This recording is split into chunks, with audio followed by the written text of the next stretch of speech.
What's going on, everybody? I am Johnny Martinez, and you are plugged into the Social Plug Podcast, where we connect you to level up and where we discuss ordinary people doing extraordinary things. We are always powered by Social Plug Media. Today, we are at Vicky's Hinterhof in historic and beautiful downtown New Braunfels, Texas. It feels good to be live this Monday morning. It's Monday. Let's go, man. J-Rock, what's going on?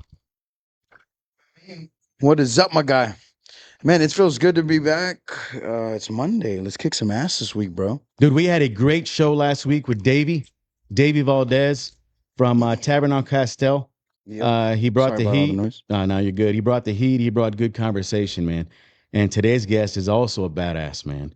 Hell yeah. So I've been knowing this guy for a couple of months. I've been seeing him on social media. He's making a difference. Likewise. I met him on the Hype Club. On Hype Club Live about a month ago. Mm-hmm. Dang, So- it was that long ago already? Yeah. No, Wow. it was maybe a week or two before. Was that long ago? It was maybe 3 weeks ago. We'll find out exactly. Okay. I'll ask him before I introduce him. But I just want to make sure I preface this with saying this guy is a great guest, man. I've known him for a couple of months.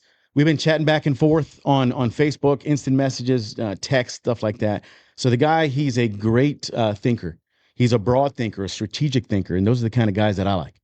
Guys that think two or three steps ahead, not just thinking right in front of them, but what's going to happen in the second and third order effects after I make a decision or this process goes, in this direction. So this guy is a leader. He's the founder of the Men's Alliance Network. So if you don't know about the Men's Alliance Network, make sure you follow those guys on social media. They're going to make a big splash. He's a creative thinker, and he's also a financial pro. So without further ado, my man, Uriel Zamora, what's up? Yeah. How's it going, guys? Thank you so much for having me again. I'll introduce myself real quick for people that are tuning in, people that are kind of new to me. My name is Uriel Zamora. I am a financial professional, creative thinker, a proud dad of two girls, two little daughters, newborns, and I'm just happy to be here. I'm happy to join again with you guys and connect with you guys, collaborate. I'm here for the movement. You guys are too, so let's get into it. The movement. I love that, man. This is not just a podcast. We're talking about a movement here. Yep. And congratulations. You got two little girls. Yep. How old are they? 1 and 3. 1 and 3. Mhm. Did your life change when they were born? Tremendously, but I got just a great wife and great supporter that's making it, as easy as it can be, right? It's challenging, it's difficult at times, but we're pulling through. We got a great foundation that'll help us, any tasks or any difficult things that we have in life, we do it together as a family. So that's very important to me. Heck yeah, man. So your life changed in the sense that it's not about you anymore. It's not about her anymore. It's about those children and the way you raise them and the values and the morals that you teach them. That's your everlasting legacy. Now, I usually ask that at the end of the segment, but legacy is our kids. You agree with that?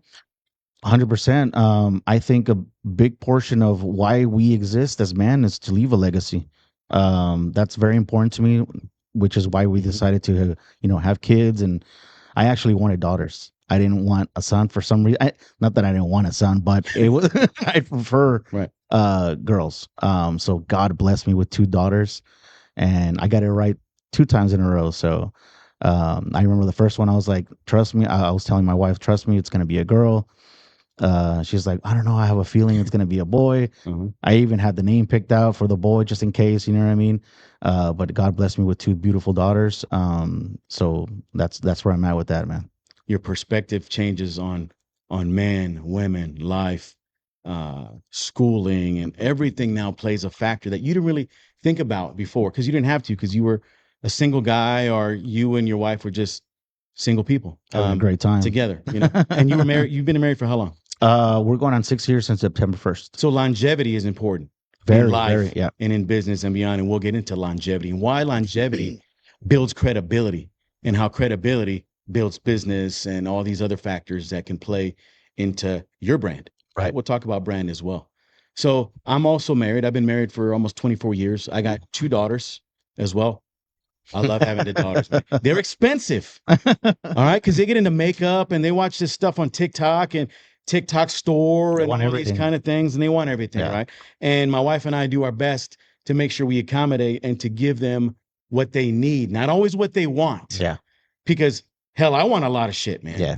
But that's do what I you're, always get it. that's what you're there for, right? right. To tell them no. Right. But you got to work for it. Mhm. And now, of course, when they're small, like yours, you give them everything they need because they're not wanting anything. Yeah. I mean, they need nurture, nourishing, support, food, attention, sleep, all these different things. Yeah. But you'll figure this out as you go on. You're going to want to make sure that they are earning their thing because that's part of life. Not everything is just given to you. And a lot of people today think, oh man, I'm just going to wake up and I'm going to be successful. Hell no, you got to work for it. Yeah. And your value gets you value in return. And we can get into that as well. So congratulations on your new family. I mean, that's a big part of being a man. Yeah. Because when we're young, we always think about how is it going to be when I have a family, a wife, kids, all those kind of things. Yeah. I just recently I started thinking about this. I didn't know. Even my father didn't tell me, and no one really tells us we see movies and The Notebook and all these, Disney stories that, oh, you get married and you have a beautiful life and, it's going to be great. It's the opposite of that. Right. But, longevity, consistency, sticking together. Right. At the end, it could be that. You know what I mean? Because it's all about family. Yep. I was born thinking that way. My father obviously instilled that in us, right? And I think that I'm, following his footsteps. So I'm trying my best, right, to juggle through a lot of things, but I'm pulling through, man, and I'm hopeful and I'm positive about the future. So especially, my support system, which is my wife, my daughters, I do everything for them. Anything and everything, I'll do it for them.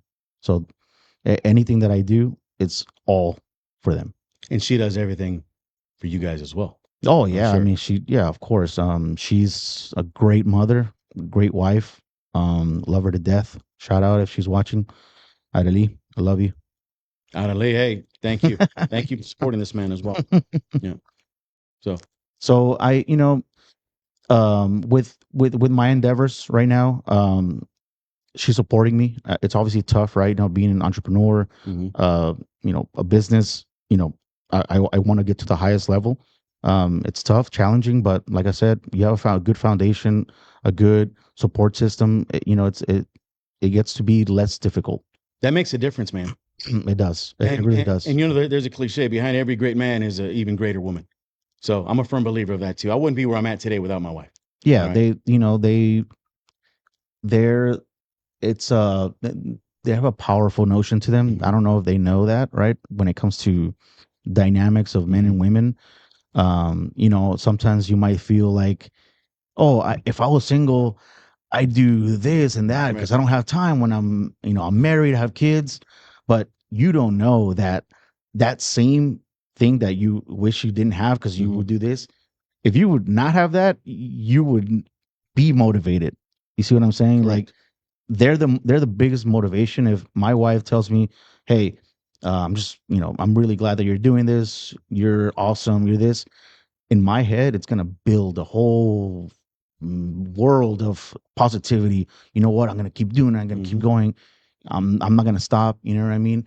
So that's what I mean with the whole like support system. Men need that. Words of affirmation, brother. Exactly. And you talked about that in one of your podcasts. Would love to get into that. We do need it, and we need to let women that we do need them, not just by actions, words too. You know what I mean? Words do matter. But we definitely, we need a little bit of more of that, and we need to tell women that because they're not mind readers either. Right. So I don't give a shit about gifts. My wife can give me gifts. I'm like, okay, cool. But when she tells me, I not only love you, but you are my mentor, you're my guide, you are the provider for the family, and we all appreciate you. And when my girls tell me, Dad, I love you, you're the best. Oh, holy shit, that makes me rich in my mind. Because being wealthy is not all about money. No. Being wealthy is mental freedom. And the fact that you can have a household that respects you and they're loyal to you and they hold you in a high regard. That right there, my man, is the ultimate wealth. And I truly agree with that. Yeah. because as men, we go about our business, and women too. This is not about men versus women. No. This is about doing it together. But men have a role, women have a role. And sometimes they're reversed because nowadays some men stay home and they take care of the kids. I've seen that, and there's nothing wrong with that. Mm. But we're accustomed to like growing up in the 70s, 80s. Oh, the man goes out and works. And Yeah. no, but the roles can be reversed. There's nothing wrong with that. As long as you support, and when the wife comes home from work and the man is a stay-at-home dad, that he has recognition and significance and things like that too. Mhm. And that's all we ask, man, because everybody's playing a role. It's not always about money. Yeah, and I think Michelle Obama said something that was really interesting because it Mhm. was coming from a woman. Mhm. You know, maybe right now your position is this, but in 5 years it won't be that. Right. You know what I mean? So we switch roles all the time. We're switching roles, right? Maybe if the dad stays at home, it's temporary, man. It's not, you know what I mean? It's everything in life I think is temporary, right? Right, Like you right. never know when the end is gonna come. So if you're in that position, tough it out until it's your turn, right? To Right. be the top, to be the leader in this. She can be the leader in that. And you're right. It's not about men versus women. It's about doing it together Right. and communicating well enough so that both parties understand. And I think that's a difficult part for men and women too, right? Communicating effectively, right? Saying something that the other person is going to really take into consideration, right? Because sometimes we might talk and talk and talk and no one's even listening. Right. Your spouse not listening, your daughter's not listening. Maybe it's me, right? I'm not communicating well enough. And that's kind of one of the things that I'm getting better at. I want to get better at it, communicating effectively so where my opinion is actually impactful Right. and not like, well, he's just, it's a rant or you know what I mean? Right. Or, they just kind of blow it off. But it's one of those things that I'm working on daily. I work on this daily. I play scenarios in my mind. How can I tell people what I'm thinking effectively? Right. I think the basic premise in a household or anywhere is leadership. And I'm going to tell you why leadership is important. The woman has a leadership role. The man has a leadership role. And in my household, my kids have a leadership role. Yeah. Everybody is leading something. Yeah. They're not only leading themselves, but they're leading some scenarios. Yeah. So sometimes my wife, she's a leader of the organizing. She creates the schedule and I have to confirm the schedule through her. And I understand that. I'm not going to be one of those guys, oh man, I control everything. Bullshit. You don't want to. And if either. you control everything, you're lying to yourself. Yeah. The woman has a role as a leader. She does that and she does other things. I have to consult her for some things, and I'm just being transparent in my relationship. Yeah. And other things when it comes to the providing for the protection, the discipline, that's where I come in. That's where my strength is. Discipline, accountability. I'm like the principal of the household. Sometimes my wife is the teacher. Let's just think of it as a school. Yeah.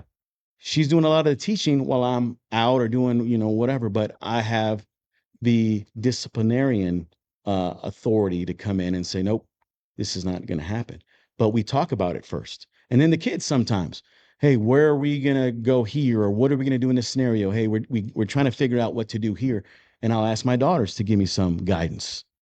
But a lot of people don't think of it like that, as your kids being the leader of a certain scenario or a certain household situation. How old are your daughters, by the way? They're 14 and 13. Oh, okay. Teens, man. Yeah, they're Oh my teens. goodness. But I think if I give them the autonomy and the authority to make decisions when they're growing up and be 20, 22 and be mothers and business leaders, they're going to be able to make decisions a lot easier than if I take all those decision-making skills away from them. So I'm creating leaders. And I think that's the one of the key elements in my family and what's kept us together so long. And that's why it's so important to keep the family together, right? Because those dynamics affect the kids, right? In a either negative or positive, right? And that's something that we don't talk about enough. Sometimes the man feels a little left out, right? Maybe it's not your turn yet, but you'll get back into it, right? When you're needed, right? There's a little coldness that goes into it, but we can handle that, right? Right. We can handle it. Move on. Tomorrow's another day. You know what I mean? Yeah. But there is a certain coldness to that. Right. You know, especially when you have, three women in your life, Right. right? There is a certain coldness, but that's it. That's it. That's all you got to go through. A little coldness here and there, and then you get through it, and then you start leading again, right? Or Right. start kind of directing, guiding, right? Right. That's our role. I hope that I'm that for my both of my daughters. But they're right now they're 1 and 3, so Right. I'll start getting to the more disciplinary thing later on in life. That's food for thought though for later on. Yeah, for later on for sure. So your father played a big role in your upbringing. Definitely. How so? My dad was always been a hard worker, even to date. The man is 70. He's going to be 74 Mm-hmm. in May. He's still young. In June, I'm sorry. Yeah.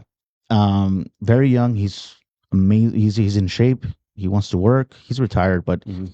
he wants to work. He's just, an outstanding guy in my eyes. He's always been there for us, no matter what. What did that teach you? A lot of things, man, especially in business. You know what I mean? He was a businessman. He was an accountant in Mexico. Mhm. So, his attitude of he can't be bought, man. In Mexico, there was a lot of, deals under the rug. He was like an auditor. He's street smart too. Yeah. Yes, a lot. And people he used to tell us stories about like executives used to hate when he would come because he would give no leeway, no, like if if your shit is not together, Mhm. I'm going to write you up for it and I don't care what you do. Right. So he would tell me stories about like people, trying to, threaten him and stuff like that. But he just he's a, straight arrow kind of thing. I try my best to be that way in everything that I do. I hope that my daughters see me as like that. You know what I mean? I think it's a good way. It's a good mentality to instill in them. Do things with honesty, integrity, and things will go your way. Right. Yeah. Some people don't like the straight shooter. No. Some people are shy away from it because they think, "Oh, that guy's an asshole." But you're just being honest. Yeah. With integrity. Yeah. And you're being true to yourself because you don't want to do business sometimes with the wrong people. Yeah. And I tell people no all the time. I can't do business with you. I don't want to do business with you. Why? Because you have a trend. You have a negative History. connotation to Yeah. you. And so I have the right to say, no, I don't want to do business with you. But some people don't like that. Yeah. I mean, it's a tough pill to swallow, man. Mhm. Like, and you always want to be liked by everyone, right? Even though you can see that as right or wrong, doesn't matter. But some people believe that, I want to be liked by everyone. I don't want conflict. I don't want this. Right.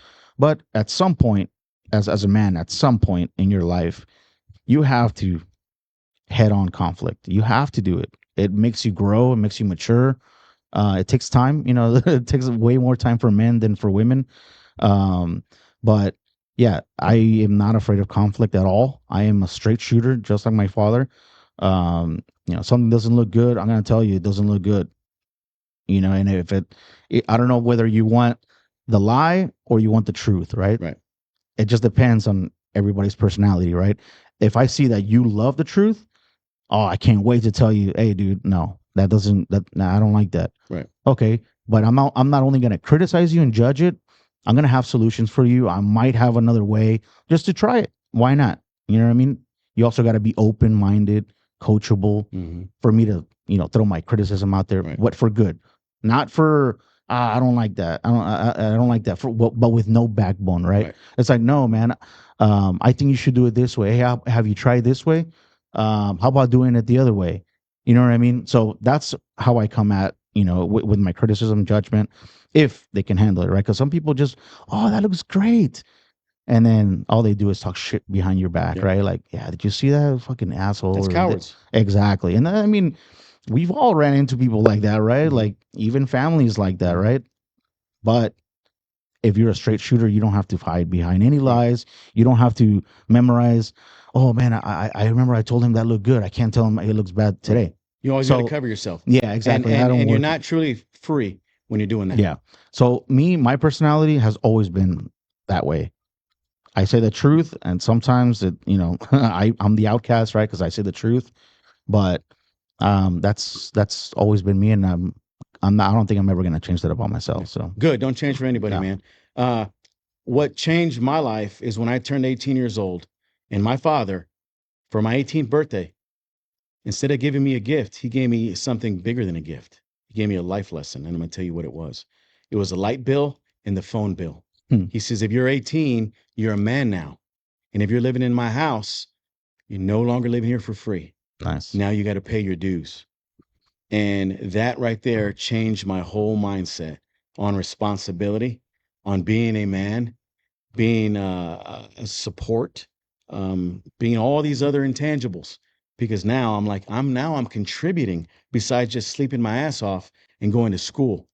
Now I'm contributing to the family. And my dad taught me that. That's awesome. And I don't know if there's a lot of dads doing that, but I think the dad has that gift to teach life lessons from a man's perspective. Yeah. Because there's women's perspective, cool, but a man's perspective, there's strength, there's courage, there's discipline. I've said that word about 100 times already, and there's a lot of mentorship and guidance, and that's what I was instilled when I was a kid. And it's grown on me, and it's elevated me to heights I never knew I could even encounter. Have you ever told him that story? I tell him that all the time. All the time. What does he say? He says that's just part of his. You should ask him, like, why'd you do that, or what do you think? Did it work? He says because you weren't going to be living rent free in my damn house. Yeah. And it's time to get your ass up and do something. Yeah. And so I joined the military about a year later. Nice. And the rest is history. Served 24 years and things like that. But Nice. if it wasn't for that, who knows what I would have been doing right now? I don't think I would have been doing what I'm doing now. Isn't that crazy how you remember that stuff? Lit a fire it's crazy, under my man. ass, man. You know, my father wasn't like that. You know, never like, hey, pay a bill. Sometimes he does. Sometimes he's like, man, I should have made you guys pay bills. You know what I mean? Yeah. But you never know, right? Like, what's right, what's wrong. It just depends on once you're of that age. Obviously, you had your foundation with your father, your family, and all that stuff. But there's some people that have great fathers, and then they turn to the dark side. You know what I mean? It's like, damn, which one is it, man? But I think keeping the nucleus family, the dad doing what he's supposed to do, the mom doing what she's supposed to do, there's a better chance. That's the light at the end of the tunnel. At the end of the tunnel, it's like this way has proven to be a better chance. You raise better kids, man. Yeah. You raise better leaders. You raise better people. Yeah. And I think I'm a firm believer, if there was a dad in the household, you have less crime, less bad decisions, less poverty out there, just less negative shit going on. I agree 100%. But do you think that that's talked about enough? No. When you talk about not having a dad in the household, it's looked at as racist. You're looked at you're judging people. No, it's a freaking fact. Dads can make you better. Yes. And I can't think of an instance where a dad can't make you better unless he's a deadbeat or a shithead or something like that. But other than that, if the dad is a hardworking guy and wants to raise a good family and wants to be included in the family, that right there is leadership. Yeah. And I think did J-Rock have something? Yeah, sorry guys. Jerry's actually butting in right now. Shout out to Jerry Soseda. He says some of the best advice I've been given was out of tough love. Yeah. Yeah, you know. I think that fits right in the middle of what y'all were talking about. Yep. So. You got to have tough love. You got to be able to. If the baby's ugly and you're the daddy, so be it, right? You know, I mean that's a saying, not literally. Yeah, but if the baby's ugly and you're the daddy, so be it. If you're doing something bad, you got to be called out. Who's by your somebody, daddy and right? what does he do? Yeah, that's Arnold Schwarzenegger there, J-Rock. Yeah, but I mean, and the same thing Uriel on the on Hype Club, we got to talk about our fathers, right? And I think that is one of the things. Like my dad didn't do that, and he didn't he didn't make us pay anything, you know what I mean? But at the same time, like I wish he would have, because it would have taught me a lot more things quicker. Because I moved out at 18 as well. And not even done with high school. I was still needing to get done with some like half the year. Right. And I remember moving out and not having a car, but I just wanted to get out and learn and experience life on my own and kind of not be on his rules in a way, but in a way for me to learn for myself, you know? Yep. So my dad always taught me, don't be a burden. If somebody's giving you something, be thankful. And he always taught me, when a man's shaking your hand, stand up. Unless you don't respect the guy. then you sit down. But if somebody wants to shake your hand and meet you, you stand the hell up, man. And don't be a burden. Pay your pay your bills, pay your responsibilities. Make sure that you're doing right by everybody, because you don't want to be eking your way through life owing somebody money, owing somebody some kind of favor or something, because that you lose your credibility that way. Be prepared, be on time, get your shit done, do it right, do it to the best of your ability, and you'll be fine. And nobody can ever question you. And that's what I was taught. That's actually a good one. No one will ever question you. I mean, if you do all those things, yeah. Unfortunately, right, not all of us do that. But that's what we're here to do, right? To have people listen to these conversations, and maybe it'll spark someone to start doing those things. Right. Yeah. So my dad was my coach. I went off to the military, and then I had other coaches along the way. But I always found a good mentor, and I had some female mentors, but most of my mentors were men. I mean, let's just be honest. I mean, I'm not gonna sugarcoat anything or say anything And that's a lie. We should. What, No, you know? I had a lot of male role models, and they were dominant figures, because when I was in the military, I was a basic training instructor, a military training instructor. So I was surrounded by a bunch of alpha males. I was intrigued by leadership. I was intrigued by getting to the next level, and always making sure my shit was taken care of and taking care of others. Because I had a responsibility. I had to make sure that 50 troops were not only built, but they were getting better. And I was responsible for taking care of these people, because the Air Force and the federal government gave me that autonomy to make sure that these troops were taking care of the country, second and third order effects after. Right. So I had this big strategic mindset. I had to take care of these people. And then when I became a recruiter, I had to make sure the world, not only the country or the state, the world was filled with military members that were going to take care of all of us. So that was my mindset as a recruiter. And I still have that mindset today. Everything I do in business, everything I do with my family, everything I do with you or J-Rock or anybody else has a bigger scope, because I'm always looking to help people and to guide and mentor and be a leader. And I want them to be leaders as well. So hopefully my influence helps them grow as leaders. It's just giving them a different perspective. Yeah. Uriel, you should have saw the basic training I had to go through for Johnny. Oh, really? Just playing. But yeah, I mean, yeah, and I can brag on that, Johnny. Like, I think, sitting here, I would say about a week and a half ago, Johnny created an opportunity for me, and we ran with it for almost a couple months and came out very successful. And I sat there and I was like, holy shit, I'm actually getting paid to do this now. Like, I didn't think it was a dream of mine to sit here and be able to do podcasts and, do videography and create videos. And nobody gave me that chance in a way, but Johnny gave me that chance. And it's also opened up many other doors. And there was a time where I'm like questioning who the hell Johnny was. But I think Johnny showed that he cares so much to the community and then to us, and then even the core group that we have. It's so crazy how we look up to him. But I can see when Johnny talks about his family and how he came up, we see a lot of that. And I wish I had some of that. And that's why I enjoy being around somebody like Johnny as well. So it's awesome, man. Thank you, J-Rock. I didn't pay you to.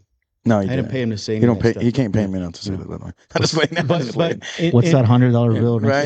But in my mind, Yuri, I owe it for sure. to people. I owe it in my heart.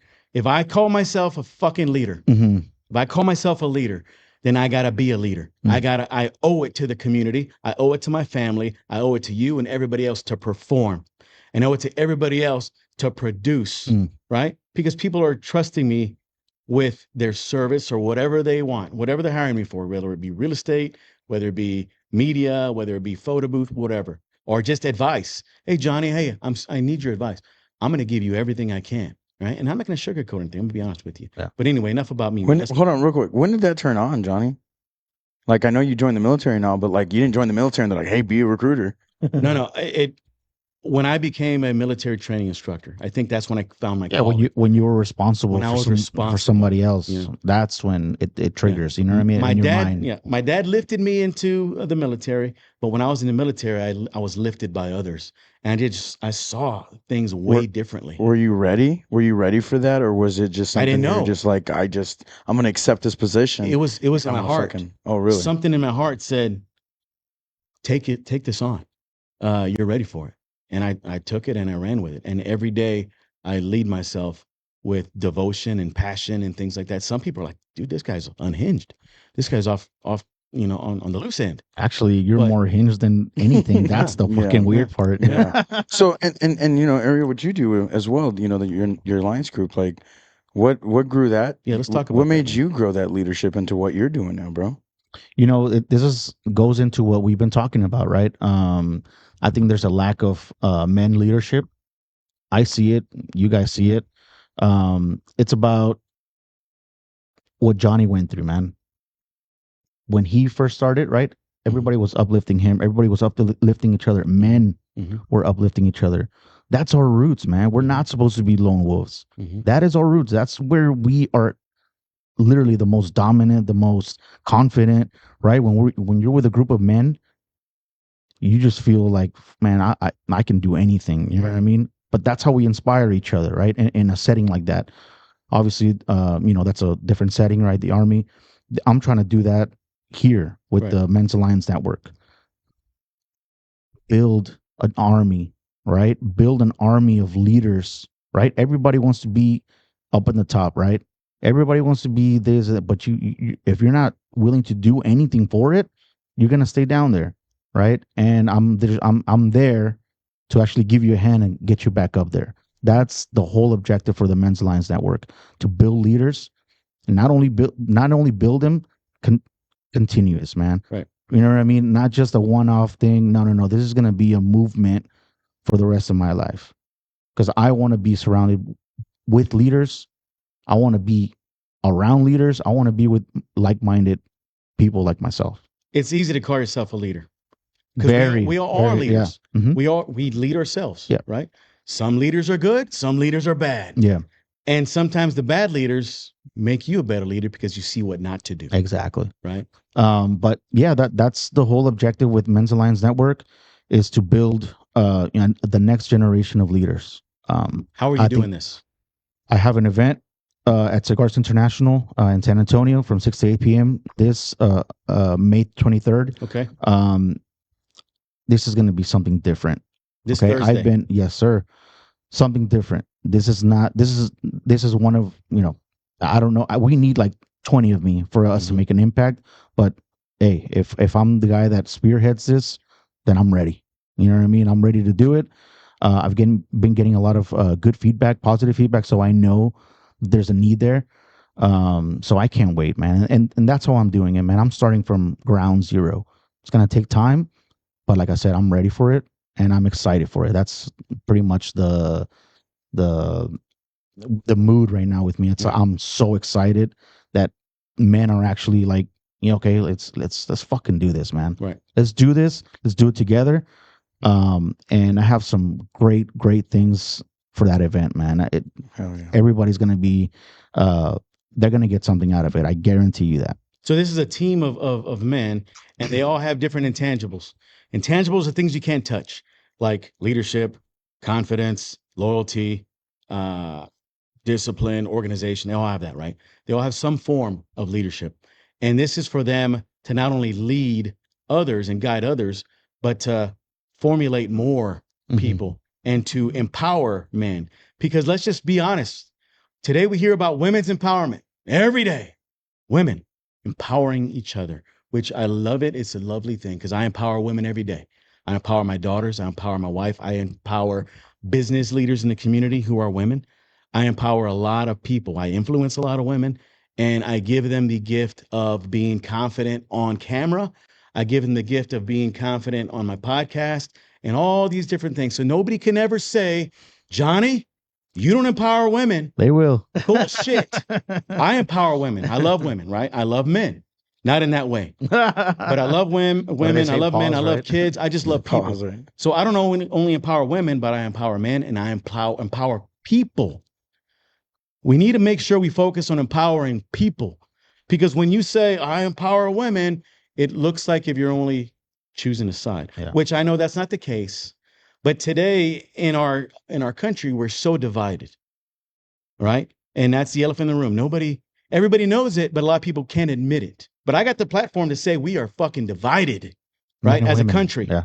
And who knows? Is there turning back? I don't know. Is it going to take another disaster? I don't know. But today, Now, another factor is men versus women, right? Battle of the sexes. But we should be able to have the mindset that we're better together. Everybody has different roles, right? And men today are emasculated for some reason or another.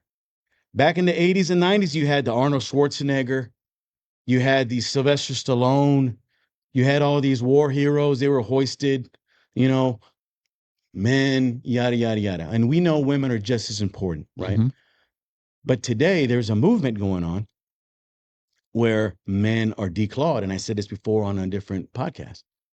Men are afraid to be men and speak out. Hey, men are just as important.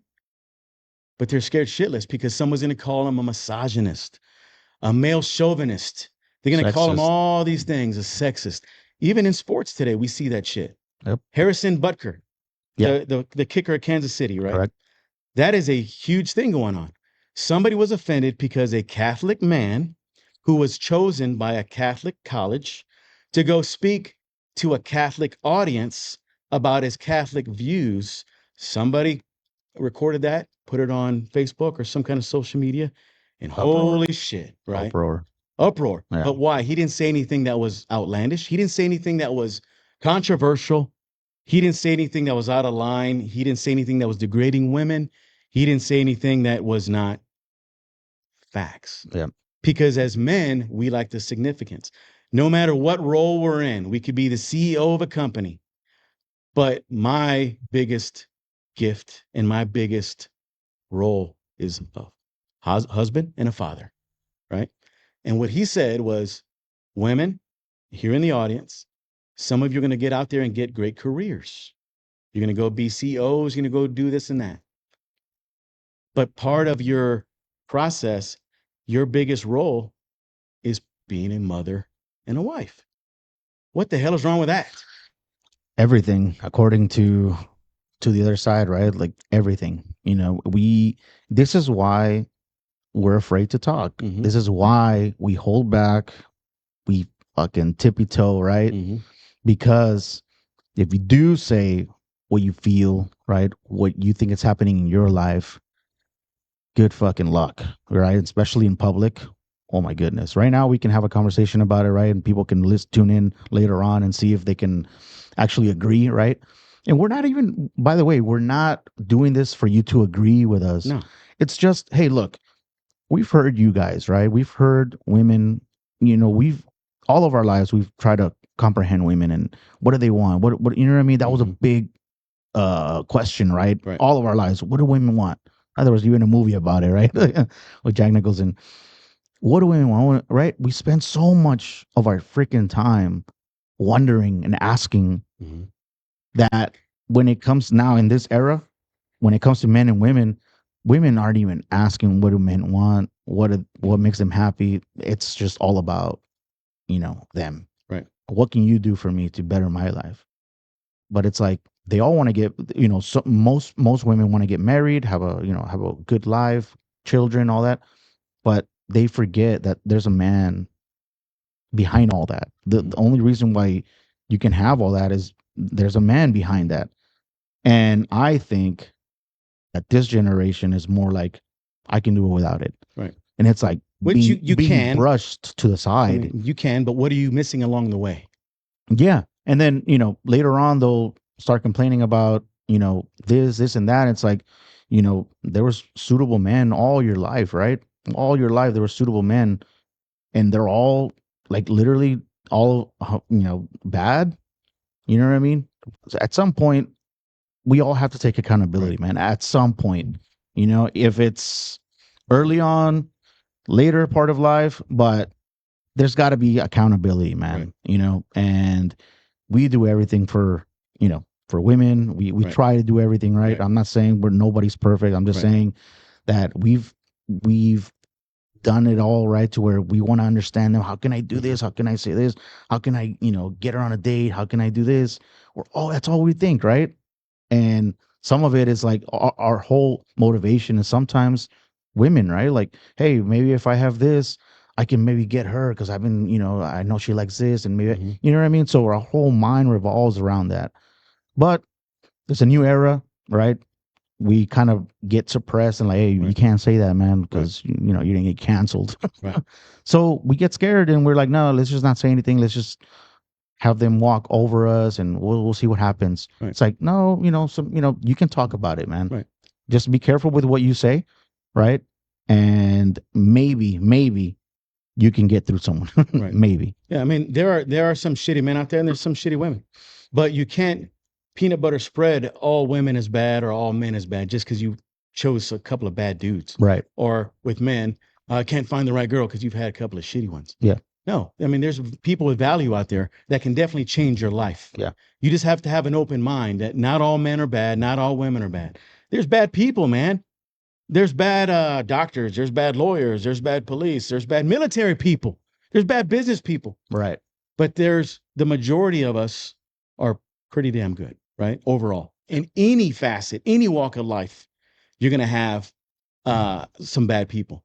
But you just got to be open-minded and not just say, I'm only empowering women and men suck. That's it. You're kind of limiting yourself. You're kind of missing the mark on life. But I'm a firm believer, and you were kind of alluding to that right now. Men need women, women need men, people need people in order to be successful. Because when you isolate people, it's fucks everything up. Yeah. Right. Yeah, and you know, and that's why men are struggling. Mental health is a Right. huge thing for men right now because of that, because they don't get to say what they want to say. Right. And if they do, yeah, good luck, man. Good luck with all that. But like I said, just need to be careful with what you say, communicate effectively, Right. and hopefully you inspire someone to change, someone to think differently, right? Rewire. I'm all for that. Mm-hmm. But yeah, it's gone to the point where it's something that needs to be talked about more and more. Yeah. Well, thank you for opening up the Men's Alliance Network. That is something needed because today men are emasculated and hopefully they get that prowess and that strength and courage. I'm hopeful and I'm positive that they will. Yeah. That they will. Yeah. But this is not a negative thing at all. When people say, oh, are you going to the Men's Alliance Network? Mm-hmm. It could be thought of in a negative way. Depends on who is saying it or what, but it's crazy. This is a powerful movement, as you call it, and it is a powerful thing to create leaders. And it's only the beginning. You know what I mean? It's only the beginning. I hope other other men get inspired by this and start doing their own. I'll join it. You know, I'm part of that movement. You guys are too. And I hope it inspires, other like-minded professionals like myself. But I'm freaking excited, man. Yeah. I'm excited to host this event. It's gonna be fun. What's the address again?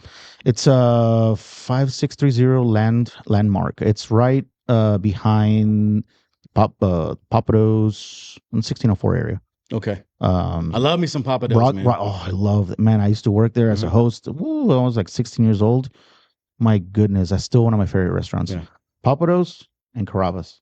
Carrabba's. You like some seafood? Man, that Cajun, Italian, of course. I'm from Mexico, so that's pretty much all I eat. But yeah, man, those two restaurants are my favorite here in San Antonio. I've been going there for years, man. So you're not eating no Sea Island or any kind of anything like that? Nah. Hey, nothing against Sea Island. Long John Silver's, nah, man. Dude, what happened to Long John Silver's? I don't know, man. But even when it was popping, I never liked it. So. I used to like those little crumbs on the fish. Hell yeah! You know what I'm talking about, J-Rock? bro. Yeah. Those things are good, man. Yeah, that was my fish. Like growing up, bro. We didn't eat I never eaten at Papados before. Oh my god, you should go. You know what has good fish, and I'm gonna take some shit for it. Fred's Fish Fry. Never heard of it. You've heard of Fred's Fish Fry? Is it San Antonio or San Antonio, man? Fred's. Oh, I know. So Fred's Fish Fry. I like how you is one of those. They're in several places throughout San Antonio. Okay. So the joke is that there's never any cars there, right? So they're doing some kind of underground backdoor shit. Instead of selling fish, they're selling something else, right? And you can put two and two together. I didn't say that. That's just a joke. But they do have good fish. So when we had Spurs Jesus on, we talked about the Fred's Fish Fry jersey. Oh, that's right. That? Okay, yeah, I remember. Yeah, the Spurs jersey sponsored by Fred's Fish Fry, and there was some controversy it's weird on that. Yeah. Where are you from in San Antonio? Right now I live in the 1604 Bandera area. Okay, he lives in the well-to-do area. You don't live in the hood, bro. No, he doesn't. So Fred's Fish Hey, Fry is in the you know hood. where I grew up? You probably don't even know it. I grew up on 410 and Parent Vital. That's pretty hood, man. Yeah. So that's pretty good. I got, hey, But I got not my, as hood as the South Side. I got my Vato Loco tattoo Oh. here. On my, just kidding. I was like, oh Hey. shit, he really does. Patas locos por vida, güey. You know, I went to I went to one of the shittiest middle schools ever. I think they closed down already. But I have so many good stories from that school, man. I told my wife I went to prison for 3 years in middle school. It was literally like Don't drop the soap. the characters in there. I swear, man, they could make a movie out of that middle school. I have so many stories. They're just amazing stories. They're like, what, in middle school? Yeah. I'm like, yeah, it was a bad middle school, man. But hey, I had a lot of good memories there. I moved on. Yeah. But it made you better. Yeah. What you are today, because now you're street smart, right? Yeah, man. I'm street smart. Yeah, I got offered fucking drugs, in 7th grade, man. 7th grade, Yeah. People were smoking cigarettes, literally smoking cigarettes while we were doing just like the walkthrough of the in the track or whatever. I'm hoping So I you saw said that no to that Nah, shit. man. Yeah, no, So no you way. were a leader back in the 7th grade when you Yeah, were I was like, no, offered man. this drugs. Yeah, I never did it. You know what I mean? But that's all like foundational stuff, right? Like my father never smoked, my mom never smoked. If they did, oh my God, I'd probably be the ones. I'd probably be the one handing it to people. Yeah. You know what I mean? Yeah. But it's all foundational stuff. I said no out of my own will. I was my own person back then, right? Like my father was in the seat watching me, right? But deep in the back of my head, I was like, if my dad or my mom find out about this is shitty. That's not me. Right. So it matters. You don't want to let them down. Yeah, exactly. And- even though they weren't there, right? Yeah. But yes, that's foundation. integrity, yeah, bro. exactly. And part of being a good leader is having people that are afraid to let you down. Mhm. I never wanted to let anybody down. Just like I said it earlier, I don't want to let anybody down, because that's been instilled in me since I was a kid. Yeah. But let's go back to the drug thing, because that's a huge factor Yeah, that's so like going on today, man. tinfoil. I was like, I don't know what that was, but now years later, I'm like, damn, in middle school. But Jeez. today, the shit is happening. Yeah. Shit's coming across the border, coming across Fentanyl, wherever. all that Oh kids yeah. are Well, now we're dying, getting man. chemical, right? Yeah, Now we're getting yeah. chemical stuff. Like, that's even worse because you don't know what the hell's in there. And back then it was just, Dude, that's weed, another cocaine, element of whatever. war, bro. Yeah. War's not always fought with bombs and guns and shrapnel and all this stuff. War is the ability to kill somebody without that stuff. I mean, and so another element of war is cyber. There's so much shit going on today. So with the drugs, we got to be mindful with our kids. You got to brief them up. Don't be taking stupid crap, because they learn this kind of shit on social media. Oh, yeah, man. They meet these people on Trends. social media. Hey, yeah, trends. What's the trend today? Taking those pods from Yeah, I was about to say, detergent. remember when those Oh, crazy yeah. kids were doing that shit, man? Wow. So these kids today, there's a lot more followers than there are leaders. Or like, what was that? It was like, I don't know, helium or I don't know. That you have to like ingest some kind of smoke or Right. something like that. I think Steve-O like took overdose on that stuff. But Yeah. God knows what's out there, man. I have no idea what's out there. I have not even anywhere near around any of that stuff. But you got to know, my man. Yeah, and I gotta was know about that to get to that. I don't know what the hell's out there. All I know is that they're moving on to chemical stuff, right? Yeah. Like OxyContin, drugs that are, pharmaceutical companies are actually making these drugs and they're lacing them up with something. Yeah. That's crazy, man. I thank God I never got into that stuff. So J-Rock, you deal with kids a lot more than I do. I deal with a 14 and 13-year-old. You deal with a Correct. bunch of boys. He has like 80 kids in a basketball program. So I know they go to you for guidance because J-Rock's a leader in his program as well. So I know they go to him because he tells me some stories. They go to him for guidance. Hey, coach, this is this. Or, hey, did you see the new trend on TikTok? Whatever. Yeah. Do you have some shit like that going on there, J-Rock, in your program? I mean, Yeah. just I mean, and it really what it is, man. And a lot of my kids, unfortunately, man, I like to say at least about a good 40 to 50% of them, they don't even have they have one parent at home, and they're curious, but a lot of the things I tell them is, and it's every freaking practice, it's every training is, making sure that they focus on what they need to do to get everything done from school to home, Some of them go to church, and then also, of course, the game. And they all know to stay. I've always told them to stay away from certain crowds, things like that. But when it comes to drugs, man, it's tough to keep them away from it. And also, they're just seeing so much on social media, and that's the one thing that I feel like that's hurting a lot of our kids is the social media part. Being able to be open and free in that thing. Like the TikTok. They can lie about their age and then see certain things on TikTok. That's the whole reason why TikTok's been a big issue right now too. Social media is a huge influence, and no matter how much leadership you have in your household, you got to be mindful of the leader that social media is. I have a badass question for you guys to see. Sure. I want to get y'all's input on this one. So, in your opinion, what do you think is worse? Social media bullying or bullying back when we were in prison, my middle school? What do you think is more impactful to a human being? Yeah. Social media bullying or old school bullying? Social media. I think social media is worse because so many people are looking at it and they're all sharing the shit. Mm-hmm. And the word gets spread out quicker. These little buttheads, they see bullying going on, they're sharing it, right? And so now you have a whole group of people against you, making fun of you, talking shit about you, and we got to think about. And it doesn't go away. It doesn't go away. Yeah, it doesn't. Because if you face a bully face to face, you can fight him, right? That's what I was gonna say. Might even be friends afterwards. And then because it's just 1-on-1 or maybe 1-on-2, something like that. Yeah. But the social media bullying can reach thousands of people. It could reach other fucking countries, man. Mm-hmm. Yeah. Yep. Other countries, other states, whatever. And now it's going viral. Or I mean, look at all these videos that are going on. The P. Diddy thing. Oh yeah. Right? Yeah. What a piece of shit, right? And I'll say that 100% on the Social Book podcast. P. Diddy's a piece of shit. So you heard that from me, Johnny Martinez, with an exclamation point on it. Sucks because I had a bad boy fucking chain in middle school too. Yeah. but that it goes viral and everybody can see he was bullying his girlfriend. I saw that video. That's crazy. I haven't seen the video yet. I mean, is it out? Like, it's out. Yeah, man. Yeah, I haven't seen it. It's out. It's all over the news outlets. You know what I think about celebrities, man? It's like, God, man, they have so much coming to them. They get bored, man. They start doing fucking nasty stuff, man. The power gets to their head. Yeah. Right? It's a power trip. And all this money and fame and I'm untouchable. Drugs. I'm P. Diddy, bro. I'm untouchable. I'm here with making music with Biggie Smalls and all these other. I'm Bad Boy Records. I have an empire.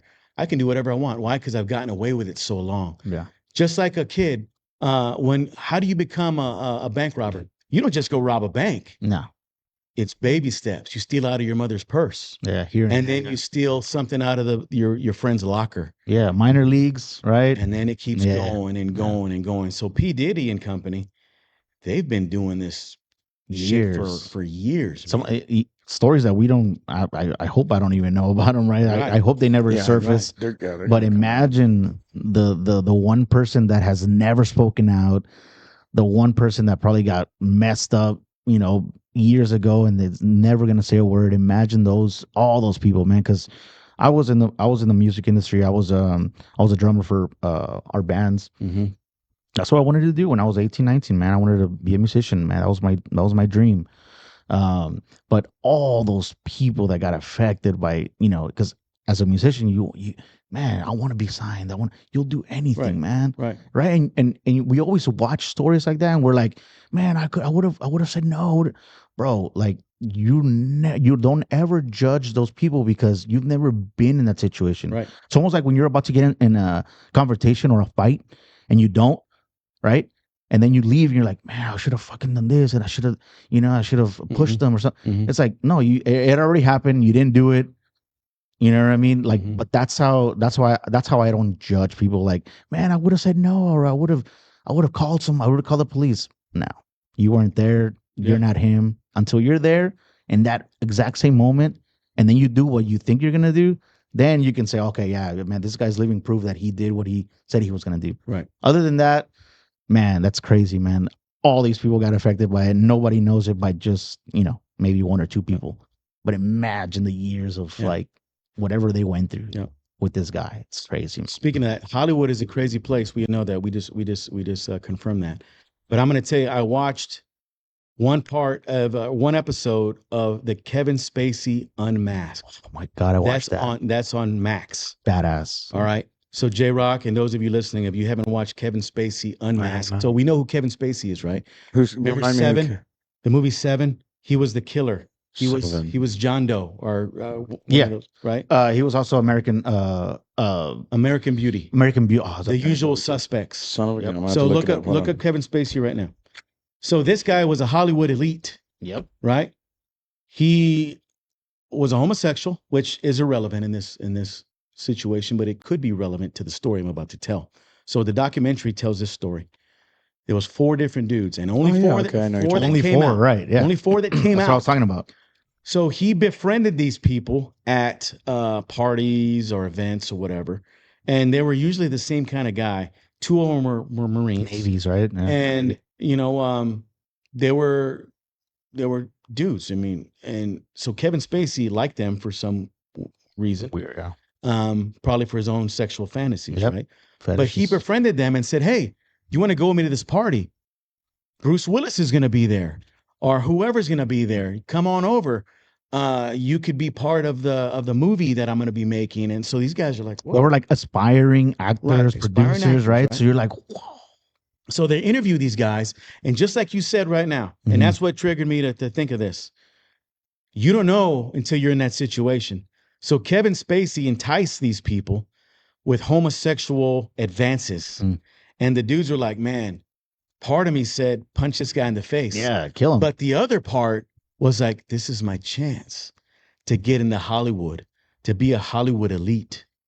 So, and they never so said naive, right? they never said if they went with it or not. Nobody's gonna find out. Yeah. Right. That's Yeah. what some of those people think. I didn't watch the second episode, so I don't know if they went ahead with those advances or not. But they talked about it. And a couple of them got emotional. Well, one of the dudes don't actually ruin it for me. went through it because he thought that it was going to catapult his career, Right.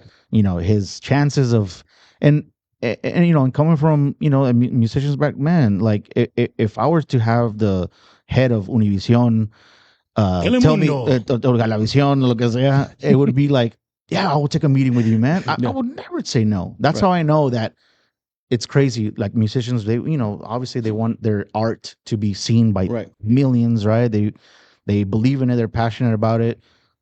But getting in that situation and coming out with whatever happened, it's tough to judge, man. It's tough to judge because you have this naive, even if Navy, that one dude, he's huge, muscular dude, man. I was like, good, he's in pretty good shape. He would have killed Kevin Spacey, and yet he was like, he said he was starstruck. Yeah, that too. And then here's my chance. Yeah, and then then you figure like, man, if that guy didn't do it, that means he was really like disgusted or just, man, imagine being in that situation. That's crazy, man. Yeah. The way your mind would work in that situation with a freaking Oscar winning actor. Right. That's crazy, man.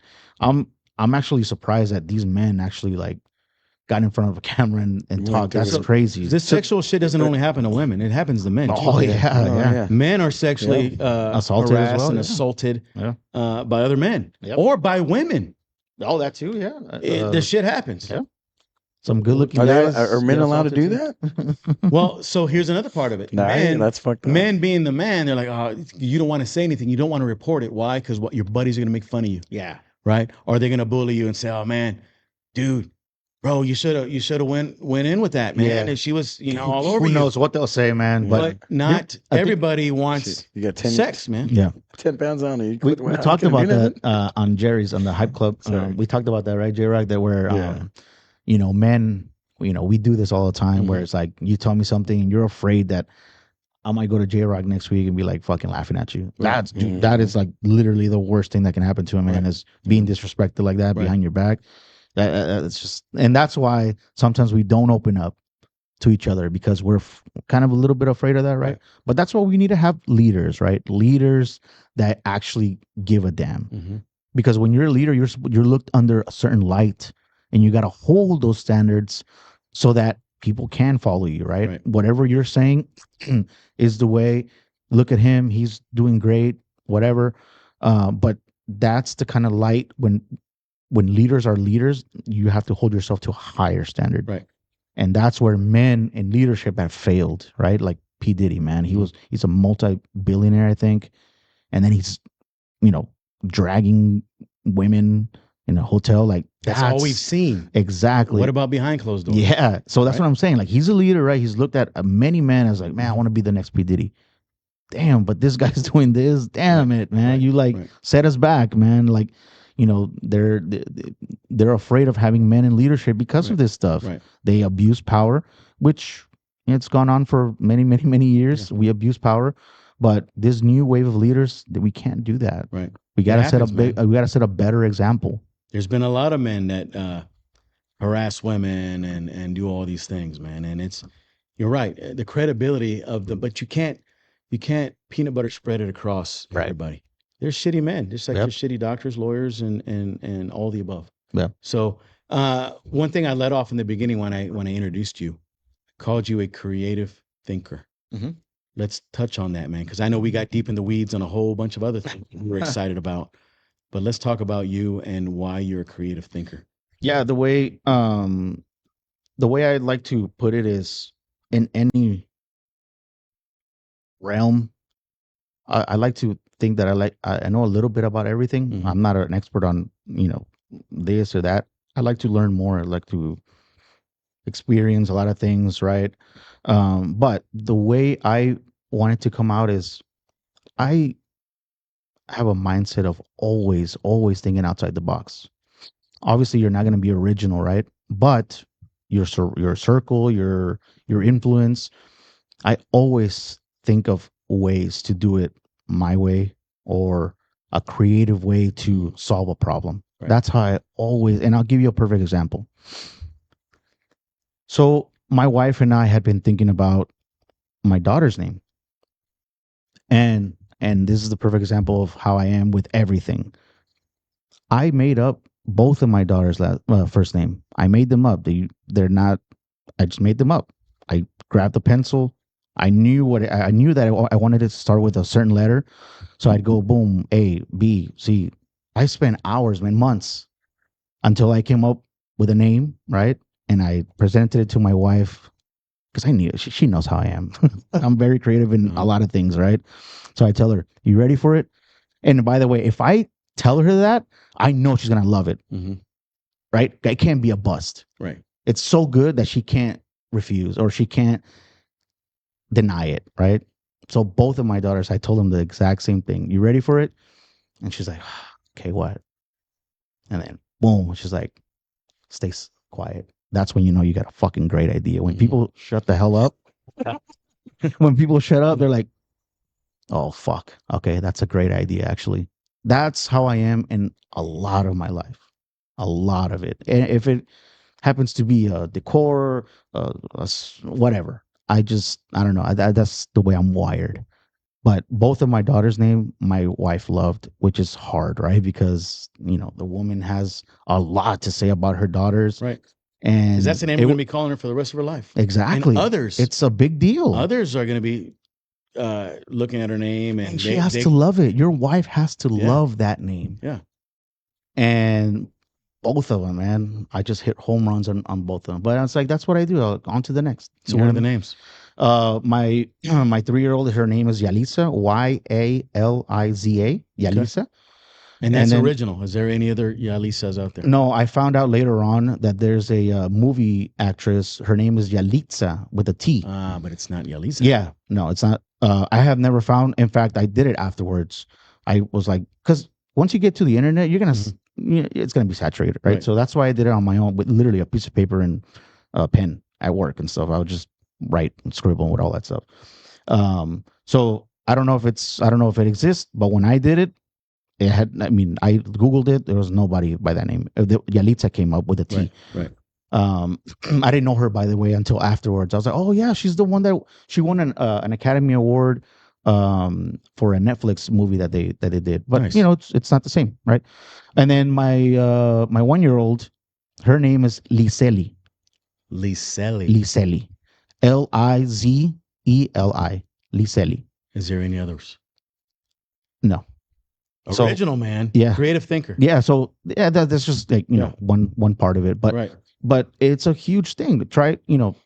For men at home, if you're having the next daughter, next boy, try and convince your wife of the name that you got. Yeah, See how hard that is.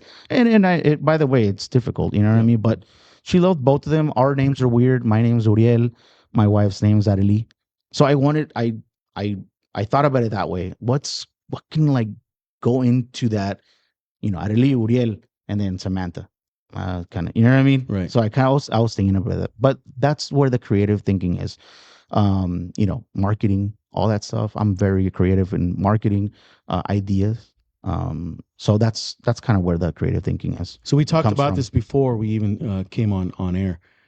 Being a creative thinker to me is being a strategist, being a strategic thinker, thinking 30,000 feet from an aerial view. Mm-hmm. Now you got to think tactical, which is right in front of you, right? Yeah. But you got to think big. Mm-hmm. What's going to happen if I make this decision? What's going to happen in the second, third, and fourth order effects? We got to be thinking about those. Some people don't think about those things. Yeah. We got to think about strategies, processes, and those are the kind of things that I try to instill in my family, in my friends group, and in my network, and things like that. Like, what's going to happen? Yeah.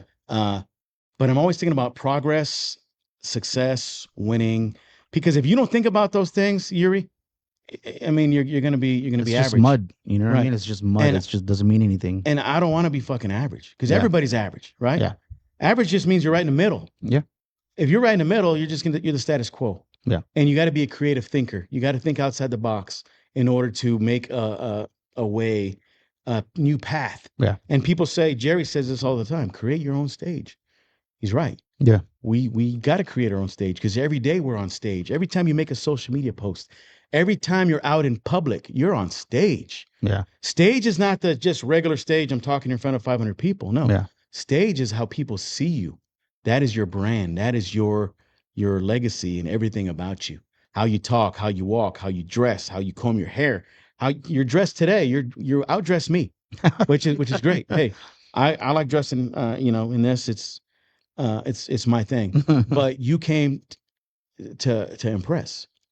You know that you're on a stage today, and you know that you're going to be talking about life and your family Right. and all these things. So you came prepared, and I love that.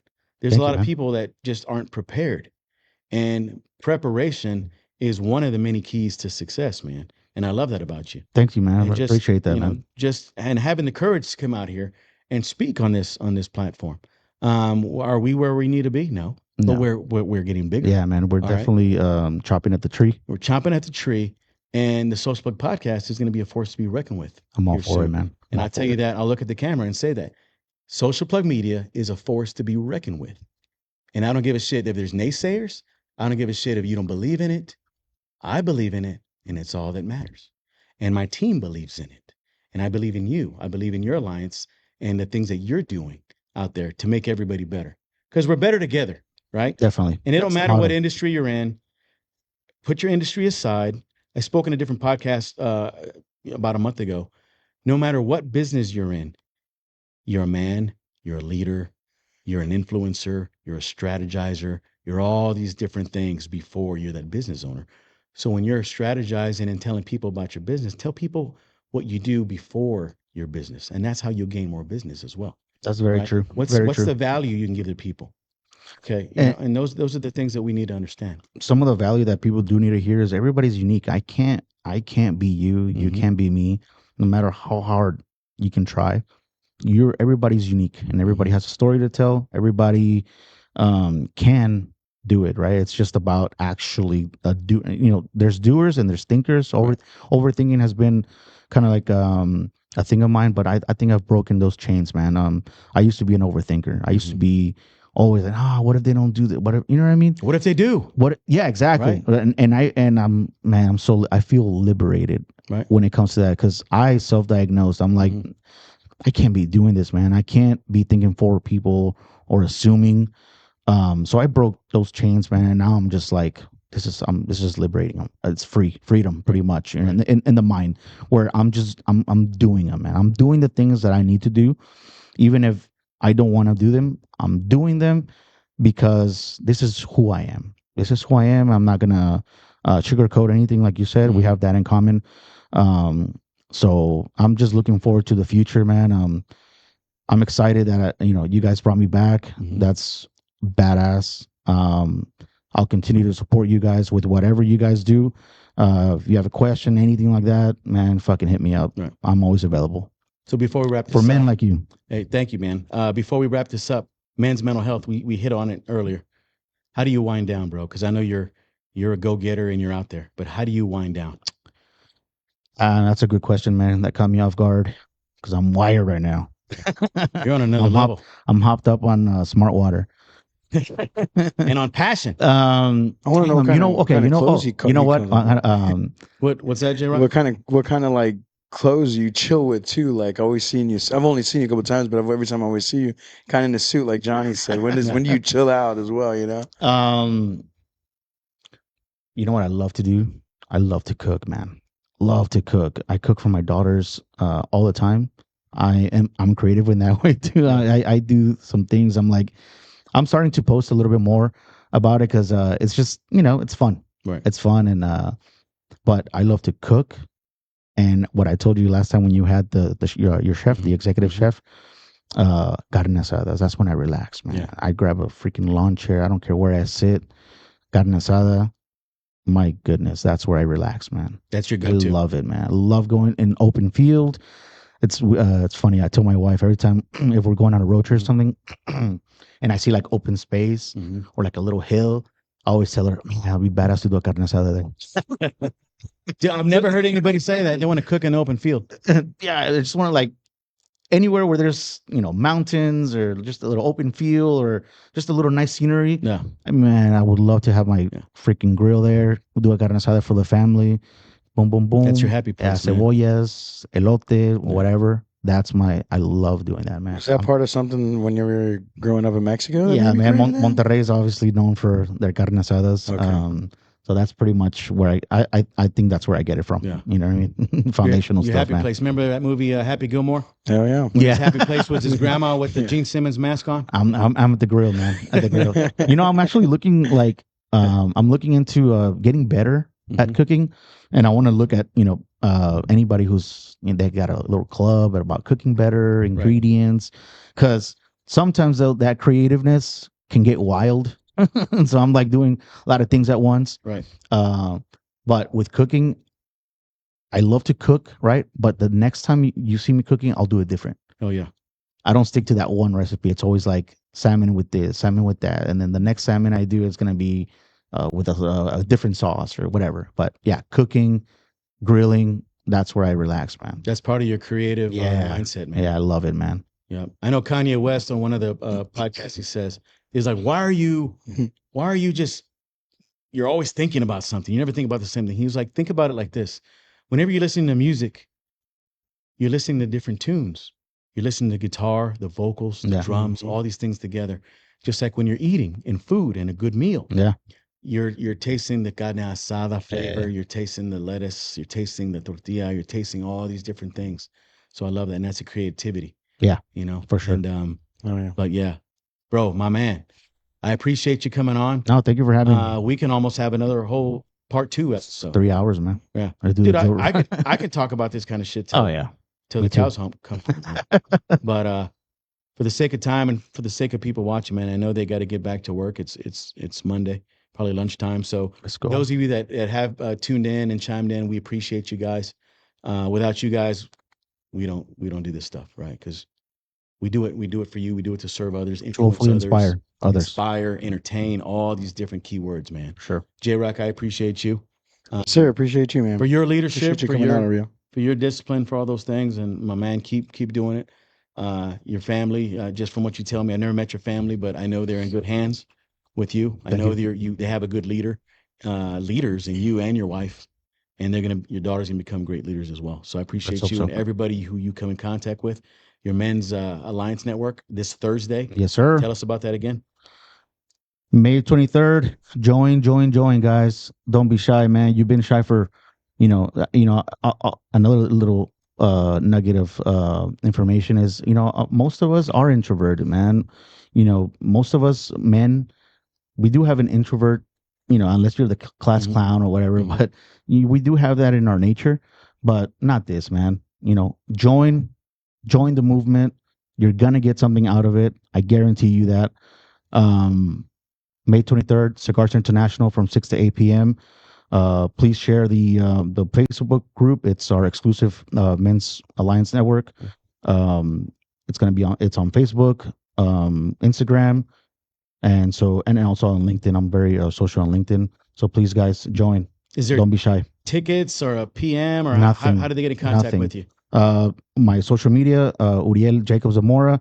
On all social medias, there's not a lot of Uriel Zamoras out there. No. So look me up, share the event, share the group, and let's start it, man. Let's get the movement started. The fire has risen. Look at that, man. The fire has risen. Yeah. Hey, I'm going to use that on your thumbnail. Let's go. The fire has risen. All right. Hell yeah. So, yeah, man. Those of you watching, keep watching us, keep supporting us, the Social Plug Podcast on Social Plug Media.